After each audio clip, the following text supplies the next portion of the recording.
Good evening, everybody, and welcome to tonight's Monday night panel. Hope everybody's well and enjoyed Saturday's win. So tonight we've got the privilege of having Morgan Roberts on with us, so we'll bring Morgan on shortly. Just a couple of things. I know there was a lot of issues with the under-16s group with their tickets. The club put out a statement on Thursday or Friday. I know a lot of other podcasts have spoken about it, and there's been so much on social media. We asked the club for a statement. What they've come back with, this is to say that this is not a new rule. It's in the terms and conditions, and it always has been. They weren't enforcing it strongly enough, but because of the issues they have been experiencing with they believe that age group, they're having to reinforce it a lot more, which is why the statement came out and how they were actually going to enforce it. Reason season ticket holders are allowed because of the reason it wasn't enforced strongly enough, and there seemed to be a lot of unclear people seem to be unclear about it. They said season ticket holders will be exempt from this, and it'll only be ticket holders. As you know, the trust are working with the club on it, so we're cooperating with them, and we'll all get together, be it at the advisory board or be it sooner than that. So there will be something coming out so that we can work it and hopefully find a resolution for it. So what we don't want is kids getting very disappointed when they're turned away at the turnstiles and not able to go in. Okay, so we have been working with the club, as I say, but as we know more, we'll let you know. Saturday, Hartlepool, we got the women's game after the main game. So if you are able to stay around, please do. It's 5:45 kickoff. So be able to go and have a drink and then watch the women's game afterwards. Okay, I think that's all we have to say. I'm sure Vic will update on SAS travel. So let's bring Vic on. Hiya, Vic. Hi, Chris. How are you? Are you very well this evening? I am. I'm good, thank you. Yeah, jolly good. I've got one eye on the FA Cup draw, of course. As soon as we know who will be playing in the first round, then we'll let you know. Simple as that, really. Yes. As I said, I'm sure there'll be lots of messages coming through on who everybody's got and everything, so we won't miss out on that. No, that's why we've got a bit of a difference on the lineup. Johnny Leafield, of course, can't be with us because he'll be concentrating on that. So we've drafted Andy in to cover for him. Yeah. And we've got Nick as well. So we'll introduce Nick when he comes on. So we're trying to look at a bit of a mixture of podcasts. So we've got Nick from Falls Rush in joining us tonight as well. So yeah, SAS Travel, they're taking bookings for Bradford and for Mansfield, although there aren't many spaces left for either. They won't be open tomorrow night, of course, because we're at Bristol Rovers, and SAS Travel are leaving the county ground at 4 p.m. But if you want to get in touch on the methods on their website, then you can do that for Bradford and for Mansfield. So there we are. Those are the two bookings they're taking at the moment. Fantastic. Right. Let's bring Morgan on and then we can get started. Hi, Morgan. Hi, you okay? I'm good. How are you? Yeah, good. Good. Thank you very much for taking the time to join us tonight. It's very much appreciated. No worries. Anybody got any comments? Please leave in the if any questions, leave in the comment section and we'll get through as many as we can. I will leave you and see you later.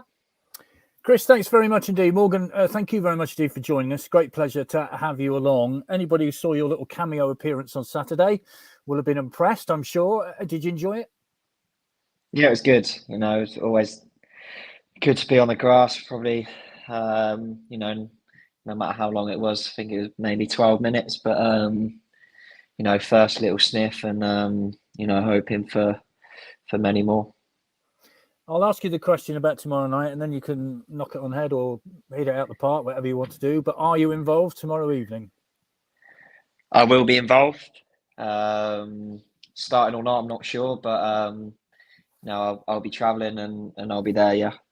Lovely. Okay, so you'll be involved tomorrow. We won't be surprised if you turn up playing against Bristol Rovers. That's my words, not yours, if that's okay with you. Let's go back to the start then. You are from Northampton. Your career started with Northampton. You had a taste of first-team football with Northampton. How was that for you? Yeah, it was good.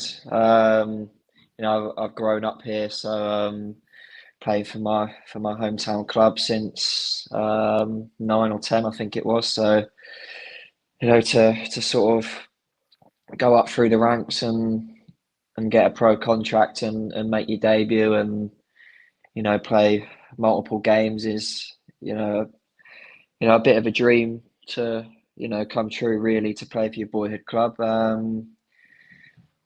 So it went well, and things ended there, which happens in football, and it's time to move on, which I then took a few steps down to non-league, but I really enjoyed it there, and got that sort of first glimpse of men's football and football league. So I'm always happy to think back to that.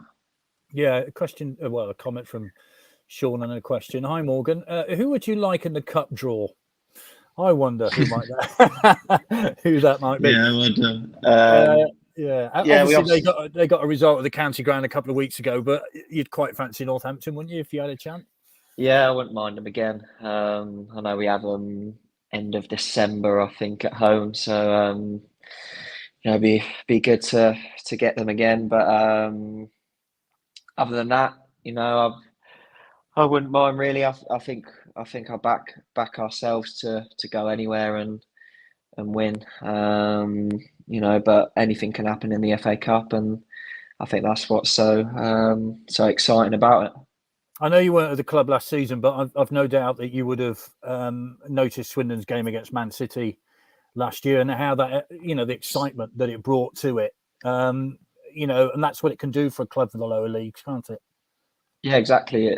It almost brings the whole town together, and packed out stadium. You see a lot of people that may or may not be into football and come and try out that experience. And as I said, that's what the FA Cup does, and helps the lower league clubs. Gets on TV, and I'm sure in the background with the money, the exposure, then I'm sure it really helps a lot. James Spencer says, "Hi Vic, say hi to Morgan. We sponsor him at the Trust. The Trust actually sponsor you, so a message from the Trust to say hello." Brilliant. Right, let's talk about your non-league career then. You were at Rushden and Diamonds for a while, weren't you? Now, I'm guessing that wasn't at the new Rushden and Diamonds Stadium, or was it? Because that's gone, isn't it? The new one. The old one's gone. The Neen Park. Yes. Which was a very nice stadium, actually. Yeah.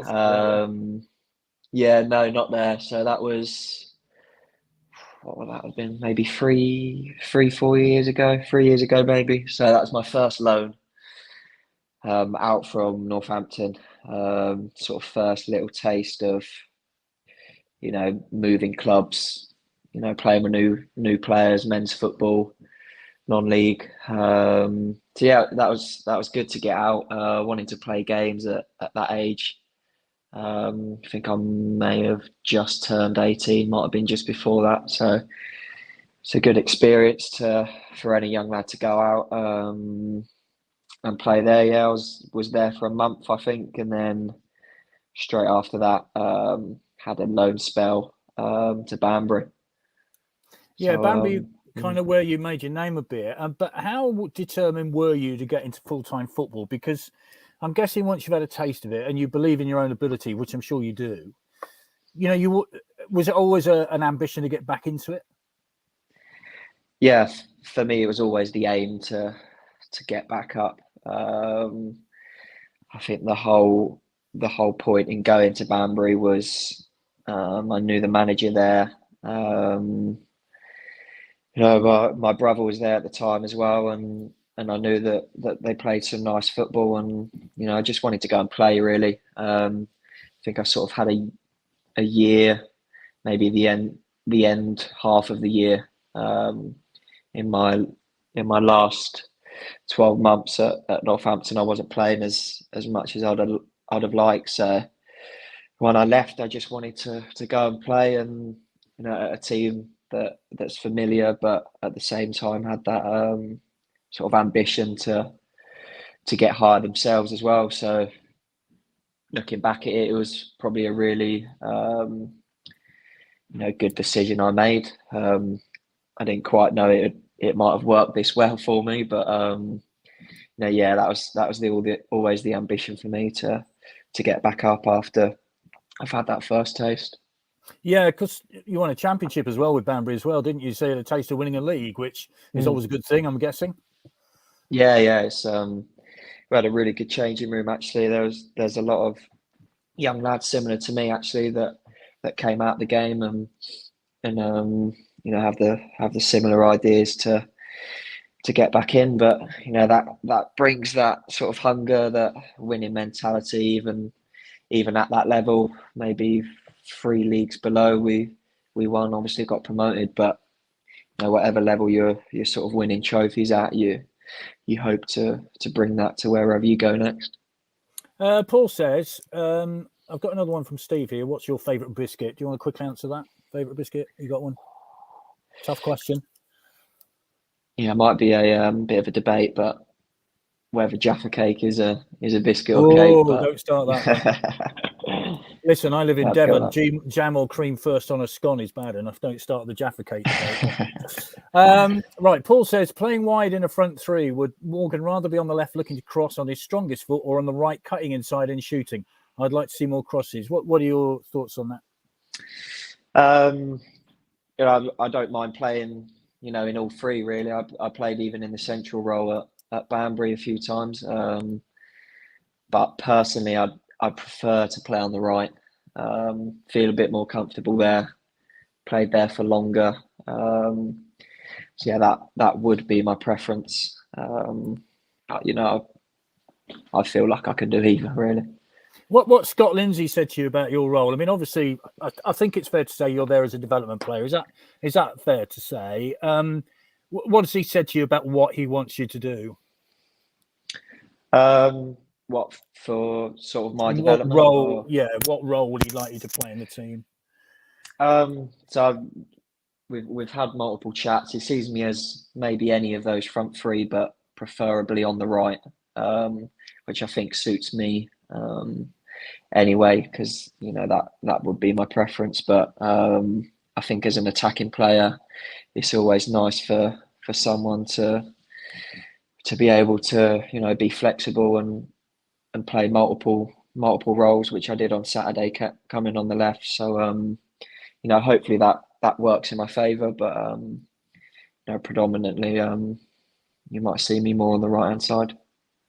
What did you think of Saturday? It wasn't the greatest of games, was it? Let's be fair.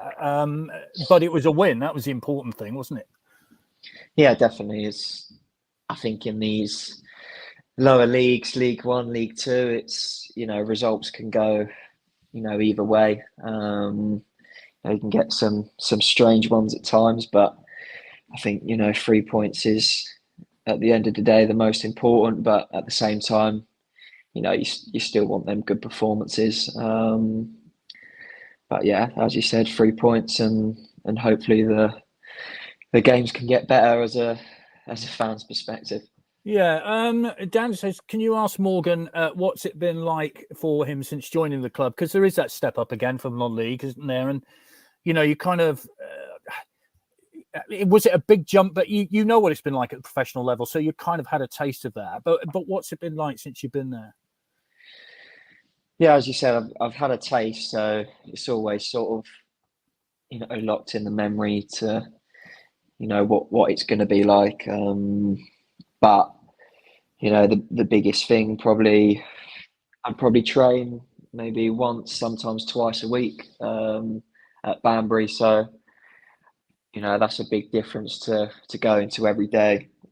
You need your body to adjust, and the tempo's quick every day. So it is a big jump because you need to get used to that. that quickness and the everyday stuff. So it's tough to adapt, but I think it really helped that I was able to remember what it was like and use that to my advantage a bit. You are commuting a bit from Northampton, I think, at the minute. Is that okay? You're finding? I mean, it's not too far, is it? So you're finding that okay with that? Yeah, not too bad. It's about an hour 40 to Swindon, so it's it's okay. But I stay up when I need to. So if I'm struggling with the journeys, then the club helps me out with that and puts me up for the night. So yeah, overall it's not too bad. We're still waiting for Swindon to come out, by the way. It's a very long draw, as you know, in the first round of the FA Cup. So hopefully it won't be too long before the town do come out. Steve says, favourite Guns N' Roses song. You got the sweatshirt on. So you're pinned up against the wall. If you were to name one, what would it be? Sweet Child of Mine. That's Guns N' Roses, isn't it? Great opening riff. Absolutely. I think I'm just gonna have to go with that. Possibly the only one I know, but at least it's one. Yeah, very good. Yeah, very good opening riff to that. A favourite Spice Girl says, I don't know. You're probably too young for the Spice Girls, aren't you? Let me have a think. You don't have to answer this, by the way. It's not exactly a compulsory, but Let's just. Well, I'll say Posh then. Okay, fair enough. And she's a Beckham. Yes, okay. So long-term ambitions then. I'm trying to drag this out as long as possible to find out who we play in the FA Cup. You're aware of that, obviously. But long-term ambitions, I mean, is it just to play regularly in the first team? Is that what you want to hit as soon as possible? Yeah, I came, I wanted to come to back into the Football League to do that, to play regularly and to get my name on the team sheets as much as possible. But I think for any individual, it's to play as high as you possibly can. I'm 21, nearly 22, so there's still time, and I think for anyone in still playing football, even if you're 27, 28, I think the aim is still to get as high as you possibly can. And I don't think that until you actually do it, maybe to see what your actual level is. So yes, medium term, yeah, to start games for Swindon and play regularly. But as an individual, it's always to play as high as you can, and if this is high as I can go, then we like to make the most of it. The current position is 8th, point outside the playoffs. What can they achieve this season, do you think?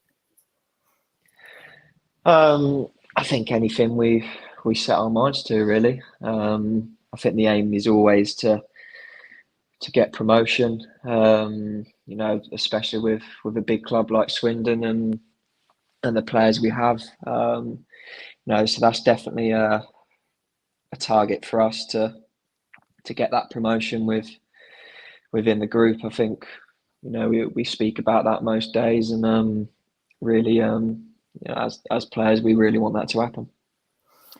Well, we're still hanging on. Ball number 45, I think, is Swindon, isn't it, when it comes out eventually? Alan Smith and Dion Doubling are doing their very best to keep Swindon as long as possible. So if you don't mind a couple more minutes just to see if they hang on. What have you thought about the FA Cup as a competition? Because many clubs don't take it that seriously. But as a player, what would you like to see in it? I mean, do you want to see teams take it really seriously and have a crack, or how would you view it?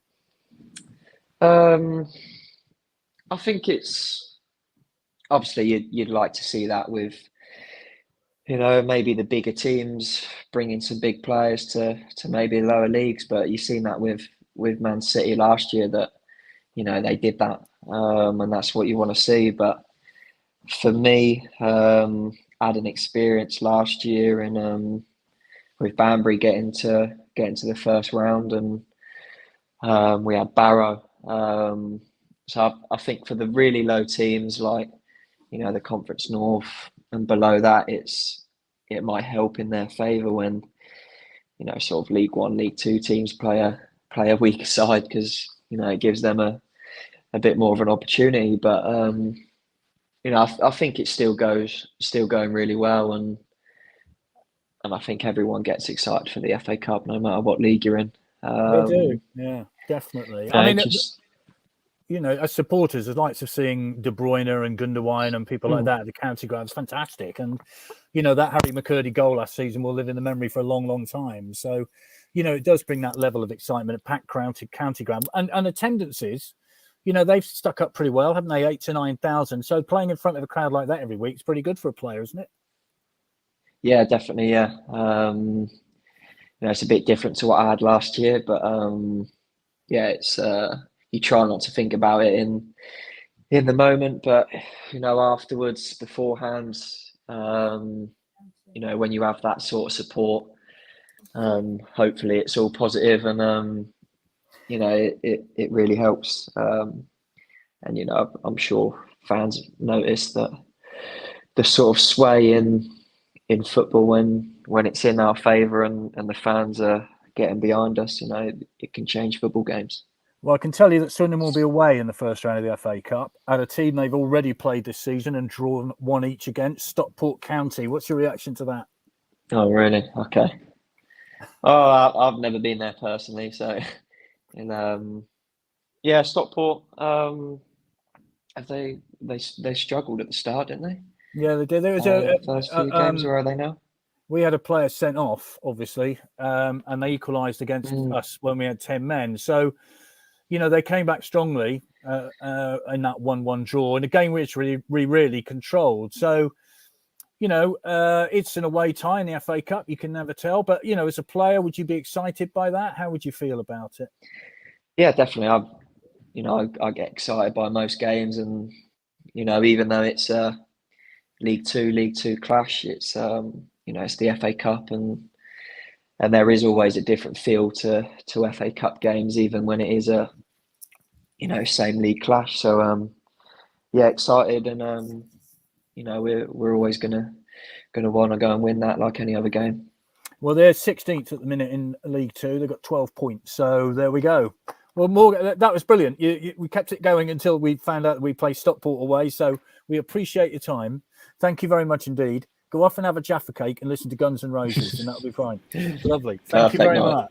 Sorry about all that, Morgan. We don't usually have those type of questions, but you've done very well. It's fine, yeah. I enjoyed it. It's a bit different, isn't it? But exactly, yeah. Exactly. Thank you very much for your time. Much appreciated. Thank you so much. Soon. All right. Good luck tomorrow. See you soon. Good luck. Cheers. Thank you. Bye. Brilliant. Okay, so that was very interesting. You forget that they're only sort of little babies, aren't they? 21. So I know. I'm only just over 21 though, Chris. To be of fair. course, yes, so am I. But yeah, there you go. Right then, let's get the others on. So let's get Andy on, Steve and Mitchell, and the debut for Nick. Hello. There we go. Okay, so I will leave you to it. Mark's doing a tremendous job with all the comments, so yes. I will leave him to it too. So I will speak to you later. Yeah, thanks, Mark, for doing all that work behind the scenes. Let's go around the panel then. Andy, Stockport away. What about that? Mildly disappointed, because you sort of always quite like to go to somewhere that you haven't been before, or a non-league club. We've already played them earlier on this year. But the positive was the best pies we've had this year. Yeah, they were outstanding.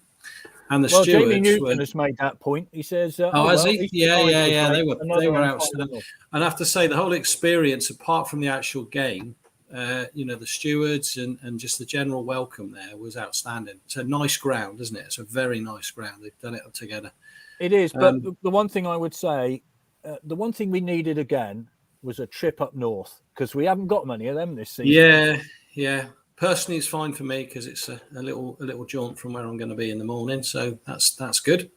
But there we go. Yeah, well, so on the positive side, we can beat them, and then onwards and upwards, and hopefully, if Scott Lindsay says what he was saying earlier, he's taking the FA Cup seriously. So let's go for it. Steve, your view on that? Yeah, fine. I mean, it's a winnable tie.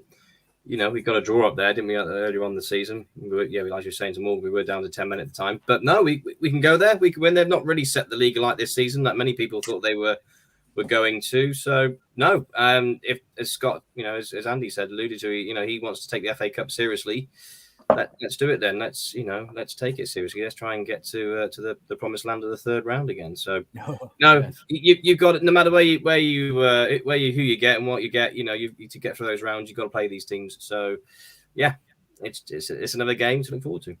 Old Deb Ferrata says Stockport get to eat those pies again. They were nice, I have to say, and the mashed potato with it was cracking. Rich says, I like Stockport grounds, need a better ref. Kevin says, won't bother going to Stockport. Oh, come on, Kev. Mitchell, what's your view on that draw? Just glad it's not a non-league team, to be honest, with our track record. It's not ideal, but at least it's not a non-league club where we get, we're in the second round and we always lose. Good draw for Chippenham as well if they get through at home to Lincoln. So that's nice for them as well. I think Salisbury away, if I remember rightly. I didn't quite catch who they were playing. They got Lincoln at home. Lincoln at home. So Lincoln at home if they win. They've got to beat Hendon tomorrow night, isn't it? So okay. Nick, welcome. Your debut. Thank you. A nice Falls Russian logo behind you. Well done. Nice bit of promotion. Keep get the name out there along with the Swindon badge as well. Well done. So I'm under instructions to let you speak. We'll get into why that is a little later. But your view about Stockport away, what's that? Yeah, I agree with what's been said. It's a winnable game. As you said, it's a pity it's another one up north. I differ slightly from Mitchell. I would have liked a non-league club away, new ground to go to. But as we say, it is what it is. It's a game we can win. Gives us a good opportunity to get into that second round. Yeah, and it was nice to get a player's reaction. Bless him, although I had to sort of drag it out and ask him what his favourite biscuit was, which we won't get into the Jaffa Cake biscuit or cake thing because we'll be here all night about that. But I thought he spoke very well, Nick, didn't you? Yeah, excellent. Yeah, it's interesting to listen to players. Like Chris said, you forget he's 21. Like you said, he's a young kid travelling from Northampton down. Obviously played at Banbury. Did well. Yeah, I'd like to see him get a run in the side. It's difficult to see how some of them are going to get a prolonged run, but hopefully he's got a good opportunity tomorrow night. I'd like to see him get 90 minutes, and we can see what he's like. So the future's good for him, and that's good for us as well as the club. I would think it's a fair chance he will start tomorrow. Yeah, I don't have any inside information. I'm just putting it out that you might. Anyway, Steve says, can Scott announce the team 2 weeks before the game so fans can decide if they will travel? Don't want another Walsall in the League Cup. Philip says, great to see the legend Nick on the panel, a real character. So there you are. You'll tell us why you're a real character later. What about that, Andy? Because that night at Walsall was disappointing, wasn't it?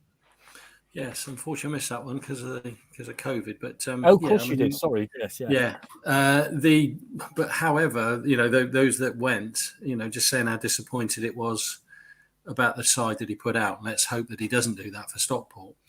And I know it was a previous regime, but the last first round game last year when we won 3-0 at Crewe, they put the full team out, and that was an outstanding game. And I'm a great believer in playing. They played so well in that, and it's momentum, isn't it? You're going to win 3-0. Doesn't matter who you're playing. The same as tomorrow night. There's nothing on it for us, but we'll showcase a few of the players. And, Louis Reed's going to probably get a run out, isn't he? Because he needs one. And it gives the opportunity for us to see the people like Morgan Richards and Adioli, I believe, is having a run out as well.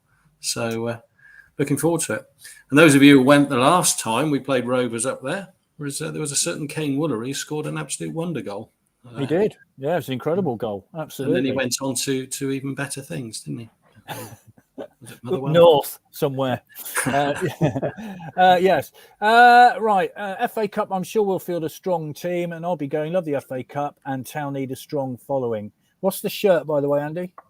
It is a guy called Stefanos Athanasiadis, and he was a legend for PAOK. Scored over 100 goals for them in 2000, from about 2006 to 2017. So there you are.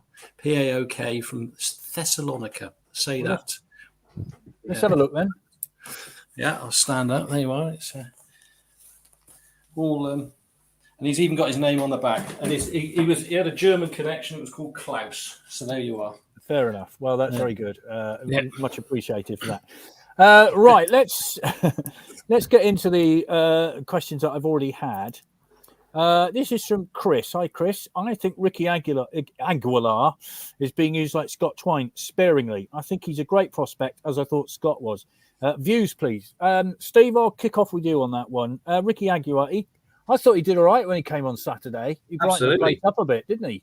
He did, and he had a few shots at goal. I think he had a free kick, didn't he? And an attempt that went just over the bar towards the end. So, no, for me, he's an exciting player. I just want to see him a little bit more. I know he did well at Chippenham last year when he went out on loan to there. So he's clearly, confident at that level of the football pyramid. But no, I think he deserves a bit more of a run. Really, he's an exciting player, and he's one of those unpredictable players. For an opposition, you don't know what he's going to do. He's got a bag of tricks there. So no, the more they can play him, the better, really. But I think he's probably one of those sort of players that will sort of make an impact. 20 minutes to go, fresh legs and defensive tiring on the other side. So, yeah, no, it excites me. I think we should get him on more. Yeah, he had a good. I thought he did well. I'll give you this one, Mitchell. This is from Jason. What's the view on Harry Parsons being recalled by the club after just a few weeks? Not good development for him if he's been brought back just to play Tuesday night. With the current strikers not exactly peppering the back of the net, give him a run of league games. Harry Parsons, discuss. It's a weird one because I would have sung his praise prior to this season. I really liked Harry. I think every time he's played, he's done well. But the 2 games he has played, so I was at the Walsall game and the other game, and he looked a little bit out of his depth. If I'm going to be honest, the last 2 games, he's not been great. I don't know if that's a match sharpness fitness thing, because obviously he's been gone to Banbury and done well again. So I'm hoping, I think what Scott Lindsay said in his interview, he has brought him back to see him in this game because it wasn't fair on the last 2 games because he had no match and then thrown him in and he's admitted he's not played well. So I think he's pulled him back now with a few games under the belt to say, look, Bristol Rovers, let's see it where you are. If it was just a lack of fitness thing, and I think tomorrow will be an interesting game, and we do need to still go there and win tomorrow, because every game we win, we get more money in this competition. If we win, we get more money, and I think it's quite a big difference in winning. So getting these guys minutes and getting these players exposure along with a win would help. But prior to the season, I would have said I really liked him and I wanted to see more of him last season. But the last 2 games that I've seen him, he's really, really struggled, if I'm being openly honest. Nick, what's your view on this? It's lovely to see young players coming through the ranks, isn't it? And Harry Parsons is one of our own. Do you think he's made enough impression? Does he need to make more of an impression? And now is his chance? I think he needs to make much more of an impression. It was a surprise of him being recalled, especially as he seemed to be doing well at Banbury. As Mitchell said, scoring a few goals, obviously looking a lot sharper. When he's been played for the town, he hasn't really set the world alight. He's come on a lot of times as a substitute, which we know can be really difficult to get into the game. Lindsay said he wants to see him. I'm assuming he's going to get some good minutes tomorrow. He wants to see what he's like firsthand. But it's a strange one to bring him back now, especially when he was supposed to be there till January. Maybe it's because he obviously wasn't going to play in the FA Cup on Saturday for Banbury, and he wants to give him a game to see how he goes. I would love to see him have a run in the team. Like you said, it's one of our own. That's what you want. Bring young players through from the youth into the first team. But I think personally, he's probably some way off at the moment, and he probably needs a full season loan at somewhere like Banbury, and then ready for the next season when he's a bit older, a bit more streetwise with football terms, and hopefully notches a few goals at Banbury, gives him a bit more confidence. So I can't see him really getting into the side this season. Maybe next. I think that's the thing, Andy, isn't it? He needs to come back and get a goal, because it seems to me, he's never quite had that opportunity to get a good, let's say, for instance, he got that goal that Tyree Shea got on Saturday. That's the sort of thing that, all right, left foot, right foot, corner of the net ish. But it's a goal, and it does wonders for a player's confidence, doesn't it? does wonders for your confidence. I mean, I always had this thing, you could probably even refer it back to sort of the Scott Twine era. I think you've got to make a statement, and you realise you're on the edge. You're not going to get many opportunities. So when you do get your chance, you've got to go out there and you've got to, leave an impression. And I think a good example of that is Jake Wakelin this year. I mean, I don't believe he was signed, to be the lone striker up front. It was just circumstances with Harry McCurdy and Adeoli getting injured. But Wakelin has come in and said, look, I'm here. I'm going to make a mark. And he got some key goals for us early on this year. He made a statement, and now he's a regular. And I don't see a lot of these players, they come in and they go, well, what did you actually do? You come, all right, you might have only had 10 or 15 minutes, but what mark did you leave on that game? And I've got to be honest, Harry Parsons, for me, hasn't done that in the times that he has played, like Mitchell said, the couple of games this year. So if he does get a game, like tomorrow night, you've got to be all over the place, and you've got to really make your mark. And then to sort of say to Scott Lindsay, Saturday, you've got to play me, because there's an opportunity. Play me. Well, Rob says, why do so many people think it's Aguilar? Aguilar. Well, look, how many? 1, 2, 3, 4, 5 people, 5 different pronunciations. Leandro, yeah. Just call him. AD Vivish. The only reason I always remember, the only reason I knew it was Vivash was because I used to work with his uncle. But anyway, that's another story. Right, let's. Where was I going to go with that? I mean, the thing is, Steve, getting young players into the team, through our academy. Scott Lindsay had a lot to do with his development. He's moved on. Exeter do it so well with their young players from their academy. I mean, that's what you want to see as a fan, isn't it? A young player coming through and making his mark. Absolutely. And with Harry Parsons, I saw him a couple of times on loan at Chippenham last season, banging a couple of goals against Hungerford. And at that level, he did look good. He's a bit of a handful. They didn't know what to do with him, the defence. So, I don't think it would have hurt just to have probably kept him at Banbury for the remainder of this season, to make him play week in, week out. I mean, it certainly benefited Scott Twine, didn't it? I mean, heck, he was banging all the goals in for Newport. Yes, it was League Two and it's slightly higher, but I think, maybe Scott was, slightly at the time, Harry is now, he was probably further on in his development. But maybe League Two, it could be a bit of a stretch for Harry at the moment. Maybe he needs to find his level, and it might not, sadly for his case, be League Two or League One. He may find that he'll be, playing, Conference or Conference South for part of his career, then till he find his feet and get going again. But at the moment, I personally think it's probably a little bit of a stretch too far. Only having seen the evidence of him last season playing in the National South League for Chippenham. Paul says Woolery had most assists when we were promoted. Could Shade playing on the right be a similar asset for us? Luke up front needs fast, slow crosses, kind of like Doyle got. I have to say, Mitchell, Luke Jeffcott reminds me of Owen Doyle. I know it's a daft comparison, being a man. Well, if you look at the way he runs and the runs that he makes, he has that kind of same sort of style as Owen Doyle. Now, I'm not saying, I'm not going to say here, he's had the same impact. He's got a couple of goals already, but are we playing him in the right way? Are we giving him the service that he needs? Well, I don't think he runs until last Saturday. You say he runs like Doyle, I say he doesn't run. But Saturday, I actually thought he was really good. But I tweeted about it. It wasn't the Jeffcott that we thought we signed. The Jeffcott that I saw on Saturday was running, working hard, being a nuisance, really getting around, whereas previous games he hasn't done that. But there were balls across the box. People keep mentioning we don't get the ball across. I think I heard a stat the other day. We had Hutton put something like 21 balls or something in 3 games across the box. He's not getting there. He's never getting across the front of the defender, or he's never gambling on the fumble or the drop. He had a clear-cut chance on Saturday where he's through on goal. He had about 10 seconds to put it away. It was a good save. I'm not saying it was a bad thing. It was a good save. But Owen Doyle scores that. Nicky and Jose, they score that goal. So at the moment in time, I don't think he's Owen Doyle. And I think we've given him a little bit of leeway because we know he scored goals at a higher level. I feel if Tom Adeloy was giving us what Jeffcott given us, the fans would have turned. But because we know he scored goals at a higher level, we're giving him a bit of patience. But on Saturday, he didn't score, but he worked for the team. That's enough for me because the ball that he put in for the cross for Shade's goal, that's him. That's his quick thinking. Yeah. That's his quick passing. Yeah.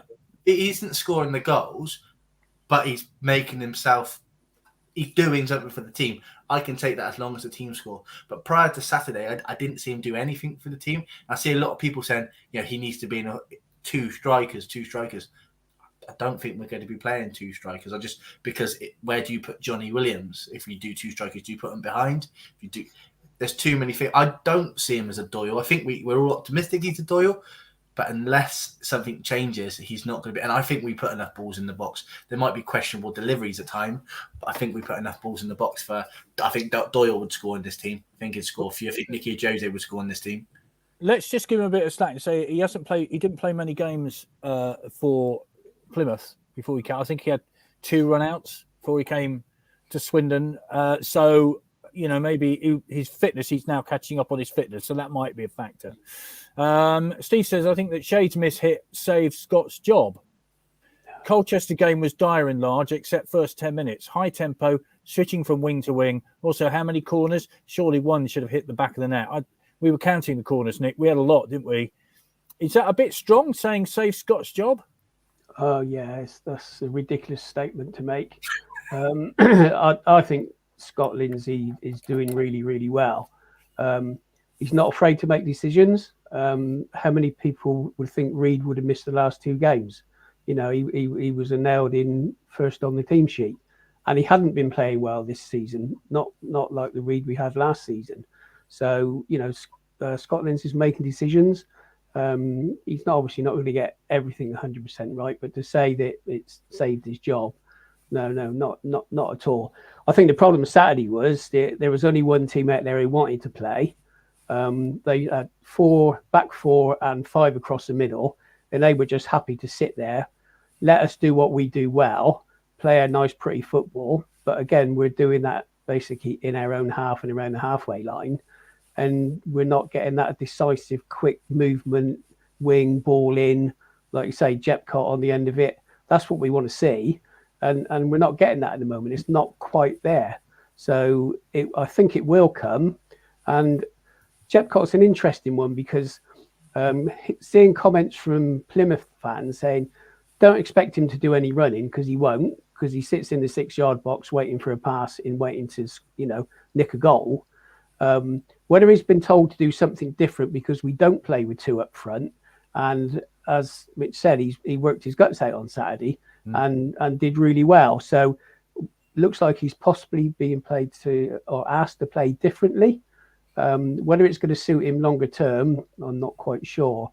And I think a lot of people would like to see 2 up front, but then obviously you've got to juggle your midfield around. So yeah, it's interesting decisions for Scott Lindsay to make to get the best out of the side. Yeah, I'd point to the fact that we're 1 place outside the playoffs and a point outside the playoffs. Not a bad position to be in, just saying. Sean says, you see Jeffcott pointing to where he wants the ball put, but he really gets it put there. Stephen, hello, Stephen. I really rate Hutton, but some of his crosses are poorly judged, too hard, or doesn't beat first man. Kevin, too slow in our build-up to give our forwards much of a chance.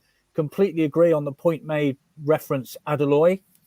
We lack a big physical striker who's good in the air. All our strikers would love to play alongside a target man striker. That's why I think we need to get behind teams and hit low crosses in. We're too small up front. I have to say, Andy, we were all a little bit amazed that Colchester didn't just lump the ball into the box. With the size of forwards they had, when Akinde came on, they didn't put the ball in the box once, did they? I remember having the conversation with you, wasn't it? When we saw Akinde, and I mean, obviously he's a nemesis to us in the past. He's been very, very effective. And then they didn't take Newell off for him, did they? There was the 2 of them out there. We were expecting a bit of a barrage. And we're not the biggest, I mean, Baudry can look after himself there, but he's not the tallest. But yeah, I mean, they had a very, very strange game plan. And I think we've alluded to the fact that they were one of the poorest sides, probably them and Rochdale, the poorest teams we've seen down there this year. And you want to put those sides away. A big one is Saturday, isn't it? I mean, I'm sure we're going on to it in a minute, but that's a classic because Hartlepool's are another one there for the taking. And it'll be just interesting to see, be interesting to see the atmosphere if we have a similar sort of game as we did on Saturday, because it could get a little bit, a little bit But it harsh. wasn't. I mean, am I being harsh when I said there wasn't an atmosphere? Well, no. I mean, we're obviously very keen to see that the atmosphere improves around the grounds, and it's not this. We've had this conversation many times. This is not unique. The atmosphere is not great in the ground at the moment, and it's not unique to this season, is it? You can go back sort of a number of seasons, and it's been a little bit flat. But it is a lot to do with. I think if Swindon had scored early, I think the atmosphere would have gone up. It's all about goals, isn't it? Goals make noise. Yeah, interesting. Matty Taylor was making the same point last week when he was on the sofa, wasn't he? That away from home, Swindon fans are really, really loud, but at home somehow it doesn't quite equate. Why are town fans so keen to change managers? There are a lot of managers getting sacked. If a team start time wasting in the first 10 minutes, it shows an intent not to have the desire to win. I think it's fair to say Colchester had no ambition whatsoever on Saturday to do anything except try and hang on for a point. Tallest bloke on the team takes corners. We need to mix corners up. Some short, also need someone to go back of the box on corners, spread out to the defenders. And if it goes long, you have someone there. Interesting, Steve. A lot of people have made that point about Glad when he takes the corners, and yet he's 6 foot 15 inches tall. He ought to be in there heading the ball, didn't he? And then 9 times out of 10, their goalie caught it on Saturday. So, but just getting back to the point of Jeffcott, I was sat with a Plymouth Argyle fan at the back of the stands for the Northampton game, and she's a big Plymouth Argyle fan, and she was saying about the service to Jeffcott is they got it all wrong. They're not playing the service he was getting at Plymouth when he was doing so well. So clearly she's noticed that he's not getting the right service. So hopefully they can get that sorted. But no, the corners, the thing that does frustrate me. Ben Gladwin, I wouldn't stick him on corners at all, but I don't know if he can head the ball because I've yet to see that. This year he has. It surprised me. This year he has. I'm shocked. Well, he's won a few headers. Yeah, it might ruin his hair, but I would like to see possibly Johnny Williams or Lou Reed go and take them because they're going to be ineffective because they're not very tall. Go and take the corners or do quick short ones or Romeo Hutt and take it. Don't stick Gladwin on them because it got that predictable on Saturday. They'll either fall into the goalie's hands who just sort of plucked it out of the air, or it just was just a nothing ball. I mean, the first corner, admittedly, we did have that off, that ruled out goal, but or Blake Tracy maybe take it. Just someone other than Gladwin. He's not best Federer. Blake Tracy he scored on Saturday. He should have counted. At that point has just been made. Fraser Blake Tracy will score brackets legally, close brackets, from a corner soon. I like him a lot. I mean, it was a great header. I was up. I thought it was in. Yeah, well, I think we all were. But clearly the rest saw something that we all didn't at the time. But I think if we had like Williams or Reed and just stick Gladwin around the goalie just to put him off because, use his height, use his bit of physical presence because I know you only got a sneeze on the goalie, you get sort of blown up for it now. But no, don't stick Gladwin on corners, please, Mr. Lindsay, if you're watching. Yeah, there's another point. Of course, we won't have Johnny Williams for a month soon anyway, so he's out of the equation. This is from Chris. Hello, Chris. From me, I would like someone other than Gladys taking corners. We need him in the box. Colchester number 45, I think it was. Great run, cuts inside boundary. Massive chance missed. We could have lost Saturday. Yes, Mr. Newball. Yeah, Newball. Yeah. Yeah, he turned him badly. Yeah. Who was once gloriously on loan with us, of course. You may well remember that glorious spell on loan with us. Boundary never misses a header. Yeah, centre halves attacking the football, Mitchell. Discuss. For corners, I mean, attacking headers. Well, I think he would have got on one on Saturday if he didn't get dragged to the ground. I feel like when our centre-backs come up for corners, they're on the floor most of the time. They get because the other people naturally look at them as the headers. That's the first point of contact they go for. So if you look at most of the corners, and it's mental. So I watched when I get back, all our defenders get dragged to the floor. So Baldry, every time he'll go up to attack a corner, he will get dragged or manhandled to the floor. And the refereeing is diabolical. So I never expect any of our centre-backs to score a goal because I expect them to be on the floor because that is the standard of refereeing that we see. And every single time they really do get dragged to the floor. That's why everyone looks at the centre-backs. That's why Blake Tracy's naturally a little bit free because they're too busy manhandling Baldry or Clayton that they forget our fullback 6'2", 6'3" as well. Yeah, how impressed with you been with Fraser, Blake, Tracy, Nick? Talk about Aguilar, my goodness, that's a bit of a tongue twister. Have you been impressed with him? Oh yeah, 100%. I mean, if there's a player we want to sign at one of our loanees, he's the one I'd love that we sign in January. Yeah, he's been excellent. His work rate, his defending. I think he's the whole package. And like you say, I mean, that to disallow that header, you know, everybody was on their feet. Couldn't really see what the problem was. And like you say, the refereeing just leaves you sometimes. And what was it? 5 minutes later, Wakeling had his arm nearly pulled out of the socket, pulled down in the box. The ref is actually looking straight at it, and we get nothing. You know, if there's a tiny little, you know, nudge on a player and he gives them a free kick, definite penalty. But yeah, Blake Tracy, absolute brilliant signing. Did well to get him in. I'd love to see him sign permanently. He's a great addition to the side. And like you say, he's probably the best header we've got in the team of a ball. Certainly attacking the ball.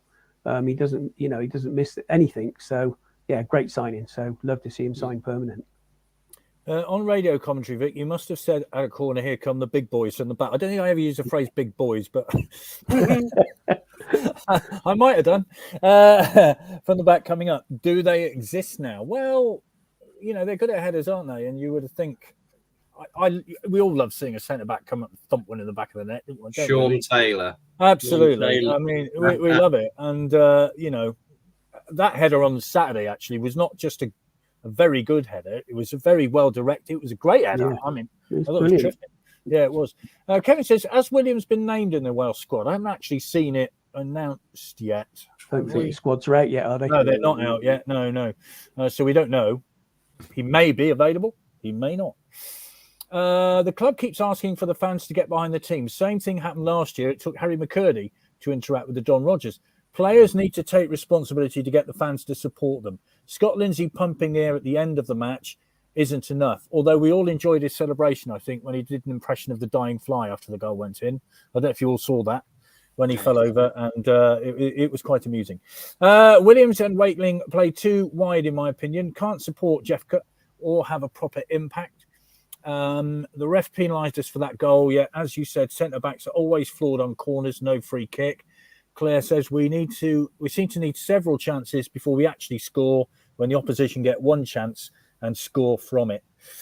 Right, Andy, I'm going to bring up the thorny subject of the under-16s because Chris touched on it at the beginning. You in your position as chair of the official supporters club. Let's be honest. I went on the town end as an under-16. Many of us did. Mitchell did. Did you, Nick? Yep. I started when I was about 13, 14. 13. Yeah, Steve? Yeah, I was there. Accompanied with an adult. Yeah, absolutely. Behind the goal. Didn't miss it. So we all went on, you know, as an under-16. I went on as an under-16 without an adult. So where do we stand on this at the minute, would you say? Well, from a personal point of view, it is a shame because I wouldn't have seen the Wolves game. I wouldn't have seen the Spurs game because I was 15 and I was in the town in those days. I understand. I mean, let's be honest from a supporters club point of view. We've just received the statement the same time as anybody else did on the Friday afternoon. There was no discussion from the club with the supporters club or with the trust. And the statement was reiterating the fact that there is a rule for over six for the 16s. I have had no discussions with the club about this as yet. We will bring it up at the advisory board in November. However, I'm guessing that it's as a result of some of the behaviour that unaccompanied under 16s have had. You know, the two guys that were escorted from the pitch after the Newport game, and there has been some trouble in the town end. So I think that's where the club is going from. But from a personal point of view, it is sad. You penalise everyone for a demographic stupidity of some people. I feel really strongly about this. I got my first season ticket at 13 with a friend of mine. None of my family watch Swindon. His family don't watch Swindon. We're both season ticket holders. Because of that, our kids are season ticket holders because of that. You can't imagine you went, right, one 40-year-old man, done something stupid. Right, all 40 to 50-year-old people are banned because that one stupid man. I'm all right. I can get in then. Brilliant. I think there was a comment years ago on a Simpsons episode where the kids would have to have like a curfew and then they end up letting the old people not. To me, this is a real big issue from a PR point of view, from a fan base point of view. Because these people will come back if you interact with them now. This is the big part of where they decide if they want to stick with the club or if they don't want to watch football anymore, because this period is when they decide if they come back or not, in my opinion. So if we lose them in this gap because we've decided a blanket approach, right, because two idiots ran on the pitch and some seats got damaged, we will lose them for good. And then when we go, where's all the fans? Yeah, they'll come back for the FA Cup games, but they're not coming back again because you've lost them at the stage where they decide if their Saturdays are around football or not. To be honest, though, if those, I know you shouldn't tar them all with the same brush, but if those, individuals are going to do that, I don't want them in the club anyway. You can't. I know you can't tar each 16-year-old individual like that, and I think they might have to revise that a little bit, that ruling. But for God's sake, we don't want you guys coming on the pitch and destroying our ground. That's not what we want. That's not what we're about. And if they're watching it now and thinking they're going to do that again, don't, because it ain't wise. It's not clever. It's not big. It's just sheer stupidity, and you make yourselves look fools. Especially when the team's in a winning position with about a minute left. Yeah. I mean, there was no need to do it. I mean, I can't see what they got out of it apart from a rap on the knuckles in probably something on their record in band. Which, good job, good riddance. We don't want you. Yeah, see you, boys. And I walked past. Funny enough, then they were going out. When I was coming back up the county ground, they were being put into the delightful van. But all their mates were gathered round and sort of goading them even more then, and the police were telling them to move on in no uncertain terms. So if you're watching this now, guys, don't, please. We're a great club, we're a family club, and we want to encourage young and old to come along. And we don't want our club destroyed, and it's going to cost money. It costs money to get those seats repaired now. Your stupidity has probably cost us, a transfer fee. It's small though it may seem, but for God's sake. I mean, there's a lot of hearts and minds going on. Let's put some positive spin on it. It's not to do with the county grounds, but those of us that went to Stevenage last year, we saw some pretty rubbish stuff. I saw it against, was it Coventry City a few years ago? They went in there and bashed the toilet seats and stink basins. We were appalling. But this season, but that wasn't 13, 14, 15-year-olds, was it? No. No. It's another mindless people that we could do without. It was, but I was just going to say this year at Stevenage, the behaviour was exemplary. There was no trouble. Good. Let me read some comments here, and then I'll get to Nick. This is from Paddy. The club need to resolve the under-16 business ASAP. Terrible PR, and I think we all agree that it needs some clarification because all right, the club say they're clarifying the situation, but something needs to be said further than that. Steve says, is it a requirement that under-16s can't buy a single season ticket? Not really sure about that. Mark says, I started at 15 with a mate at 16. If we had low gates, the under-16s would be allowed in without question. Some parents can't afford to go, but pay out for their kids to go. Yeah. Greg says, also closing of the junior red room and the changing it to a bar, absolutely wrong. Why not issue under-16s who want to follow with membership cards? Any problems, they have their cards taken off them. No entry without a card. Application for the card will have their details on them. And Lee says, bad move by the club. We need to be getting the new support, not stopping them coming in. So, Nick, you discussed the bans, I think, on Fools Rush In last Friday. Yeah, we did on Fools. We had quite an interesting discussion around it. Not everybody was in agreement. My view was on the two lads that came on the pitch. I didn't think the ban was long enough. I would have banned them right the way through their teens. Come back when you're 20. You might be a bit more sensible. But again, most of our people had a slightly different view than myself, which is fair enough. But that was my take on that. But I think issue with the under 16s is a totally separate situation. With regards to the seats that got damaged in the town end, I don't know if it's ever been ascertained how that happened, because there was a view that, you know, did it happen when people were jumping over seats because we scored and the seats got broke, or was it actually somebody vandalising the seats? Now, I don't think that's ever been clarified. So, you know, that's one issue. And the thing I can't understand is it said kids were being turned away from the turnstiles.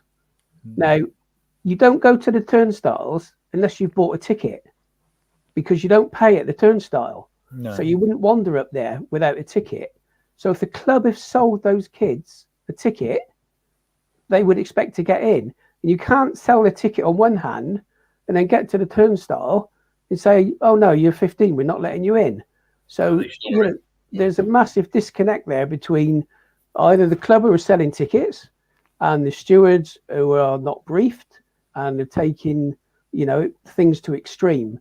So, you know, as already been said, and I agree 100% with Mitchell, this is a massive own goal from the club, you know, which is really sad because the club has been so good since Clem's taken over, you know, with all the communication, openness, transparency, and this is just blown it out of the water. And the amount of stuff on social media on people saying that, you know, they're thinking twice about spending money at the club. I've seen comments saying, you know, I won't be buying anything out of the club shop until this is sorted. Parents dropping kids off to go to the football and then being turned away. So, there's something that's not quite right here. And I don't know who's controlling it, if anybody is. And I think that's the biggest problem. And it does need some massive clarification on what they want to do or what needs to be done. Okay, got more comments coming in. This is from Jamie. Some people have missed this. Isn't a unique STFC policy. Look at Rovers and Mansfield. They don't allow under 16s in alone, common across other clubs. I think that's what the football club is saying, isn't it, Andy? That, you know, this is Football League guidance. It isn't just Swindon Town. I'll ask you that in a minute. As I said, it's a reiteration. The rule has already been there, which probably just hasn't been enforced. And then obviously these incidents has sort of made them sort of react in this way. You know, but as I say, on behalf of the supporters club, I will be raising this with on the advisory board, and you know, as you say, some more actions perhaps need to be, you know, some more communication needs to come out from the club, perhaps to sort of, you know, because it has obviously raised a lot of, should we say, anger. Well, it has. Did the two boys on the pitch have tickets, or did they come in through the gates that opened before full time? Don't know the answer to that. There are idiots in every club. Group of Colchester youths walking past Merlin shouting abuse, met by police at the Magic Roundabout, later spotted in the away section abusing town fans. It did happen when we scored. I was walking down I mentioned to you, they were walking down behind them. It did happen when we scored last minute against Sutton. What I was told referenced Nick's comment, and split the kids up, move them to the Arkles away from each other if they can't behave. I mean, we're all long in the tooth enough to, well, I don't know about Stephen Mitchell, but we're all long enough in the tooth to remember the bad old days of the 70s and 80s and 60s. None of us want to go back to that. But what we do want, and what we've had mostly, is clear communication from the club. And I think the fact that this came out on Friday exactly it is the problem, because, you know, suddenly people have this thing in front of them and they have to deal with it the day after. So hopefully the club will come out with some sort of statement and we can clarify it and move on from this. Let's finish then by looking ahead quickly to tomorrow night. We'll go around the panel and ask in one word: Swindon against Bristol Rovers. Win, lose or draw. What do you reckon, Andy? As long as it's not a draw, because we have penalties then. Yeah, go early because it's 7 o'clock kickoff. But no, I just want to see a good performance by Swindon, and you know, the people that aren't regulars, you know, get a good run. Steve? Yeah, I echo those words exactly. You know, just build some momentum. You know, a win. I know it's a win in a pizza trophy, but you know, win's a win. We'll take it, and it's good for the confidence. So, yeah. and hopefully the youngsters will get that chance to prove themselves tomorrow and do well. So no, a win for me, hopefully, but just for the confidence rather than anything else. Mitchell? Yeah, hopefully get a win. You said it brings more money into the club. Hopefully pay for the damage of what the under-16s have done, then let them back in. Nick? A win, and just repeating what's been said, fringe players get a good run out to show what they can do and push for that first team place. And quickly on Saturday, of course, is a double header. Now, I've got something on in the evening, so I can't go to the game after the first team game, which I'm really disappointed about, because the women have their FA Cup match on the pitch, which is fantastic from their point of view and for the club, I think, as well. Terrific piece of work. Let's move on to Saturday. Hartlepool at home then, Andy. We've just got to put them away, put about 3-4-0, and then the atmosphere will come back, because we've got 2 really tough games after that. The next week is a real tough one, and then there's the FA Cup, and then it's Tranmere. So it's a tough few weeks coming up. So we really need to make a statement Saturday, and then 2 draws Tuesday and following Saturday, and I'll be a happy boy. Oh, that's 3 trips to the north in a week then. Great. Steve? Yeah, exactly what Andy was saying again. We have to. We're home. Saturday's performance was very much like an away team performance. 3 or 4 goals, much like Walsall game last year, if I remember rightly. That was a corker on a Tuesday night, I think it was, or something like that. If we can put that's what we need. We need a good 3 or 4-0 win at home to get the fans back singing again. So I can't say it's not winning. It's another must for me. That Walsall game, of course, Ricky Aguilar's standout performance, isn't it? Absolutely. Mitchell? I think it's going to be a tough game. Really sorry. I think they're going to put 10 men, or goalkeepers, 9 men behind the ball, come for the draw. But they've got that big Josh. Is it Joshua Murray? Scored 7 goals. He's big, fast, strong. So they're going to sit behind the ball and go long to him, and he's a good player. So I reckon it's going to be tough.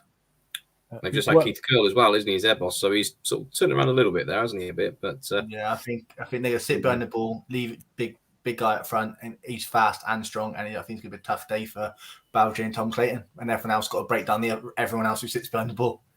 Nick, that's made me feel quite depressed. Nick?